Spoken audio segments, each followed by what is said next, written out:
Hello everyone.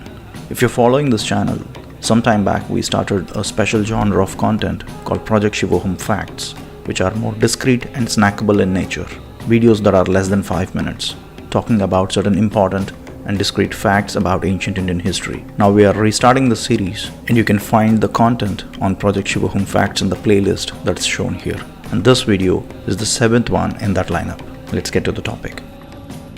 Param Chakra, India's highest gallantry award, presented for exceptional bravery of the armed forces during the combat. And this video is all about the story of this precious medal and its connect with the ancient Indian heritage. According to the official website of the Indian Navy, the design of this Paramveer Chakra depicts Indradev's Vajra or Vajrayudha, 4 of those engraved on the 4 sides of the national emblem of the Republic of India. And the picture of the Paramveer Chakra, the original medal, what you see here, that's where it is. But the question is, why Indradev's Vajrayudha? What's so special with it? Let's try to understand that. Dadichi Maharshi, one of the greatest rishis or hermit who lived in ancient India in a time before the Rig Veda was written. Rig Veda is the oldest written record in ancient India. As Dadichi Maharshi is mentioned in Rig Veda itself, he lived much before the Rig Veda was written. And he lived on the banks of the Saraswati river, which was dried up 4,000 to 8,000 years tentatively from now. And this is his story. And on a side note, Saraswati river has a deep connect with ancient Indian history. But till now we could not find out when exactly this great river dried up. There are no conclusive evidences on this, but it flourished many thousands of years ago in the area that's depicted here towards the right. Many of us are familiar with the Samudra Manthan event, a tussle between Devas and Asuras that was depicted in the Indian epics. Same way, another war broke out between the Devas and Asuras, and we are referring to those times as given in the Indian epics. The war was between Vruttasura and Indradev. Vruttasura is a demon king and a great devotee of Bhagavan Vishnu. And there is a background why Vruttasura attacked Indradev. It's to avenge his brother's death. But all that's going to be a very long story which is less relevant for us. So let's start from the battle between Vruttasura and Indradev. And in this battle, Vruttasura stands invincible as he was super strong and has the blessings of Bhagavan Vishnu himself. Indradev and all the Devaganas seek refuge in Bhagavan Vishnu to help them in defeating Vruttasura. But as Vruttasura is an ardent devotee of Bhagavan Vishnu himself, he could not kill him and directs Indradev and the Devaganas to seek the help of Dadichi Maharshi, as they would be needing a celestial weapon to defeat Vruttasura, and that weapon can be made only out of the bones of Dadichi Maharshi.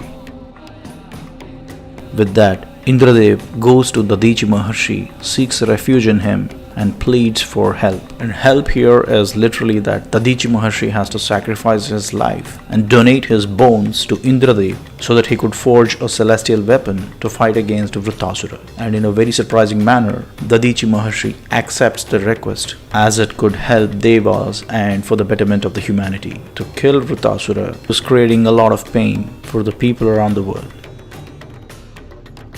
Dadichi Maharshi ends his life in a yoga samadhi, donating his entire bones to Indradev, and Bhagavan Vishwakarma forges a celestial weapon out of the bones of Dadichi Maharshi and hands over to Indradev. And that weapon is nothing but Vajra or Vajrayudha, which is forged out of the bones of Dadichi Maharshi.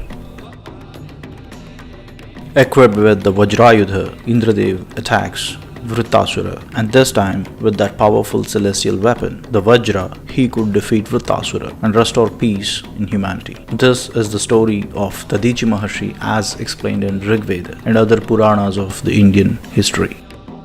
The shape and the specifics of this weapon, the Vajra, is well explained in the ancient Indian epics, but in a more simple manner. Where can we see this? Here it is. In the Metropolitan Museum of Art in New York, USA. Here is the Indradev's statue, a 9th century statue made of bronze found in Sri Lanka, currently under display in the museum in New York. That's the statue of Indradev. Towards the left you can see the Airavat, the elephant, which is his vehicle, and towards the right is holding the Vajra. It kind of looks like trident, but it's actually a mace with a split club head as it's shown here. This is one of the oldest statues of Indradev. It's almost like 1200 to 1300 years old, where we can clearly see how the Vajrayuda was carved based on the depictions given in ancient Indian epics. And that's a quick side-by-side view of the Param Chakra and the Indradev's Vajra. So now you understand why the symbol is carved in Param Chakra. It is to represent the Dadichi Maharshi's supreme sacrifice, where he gave up his own life to protect the humanity. Same way, the great martyrs in Indian Army, Navy and Air Force, all the defense forces who put forward their life on the line of fire in protecting Bharat. We celebrate the supreme sacrifice of the Dadichi Maharshi till today and for many centuries to come in the form of Param Chakra, the highest military award of the Republic of India.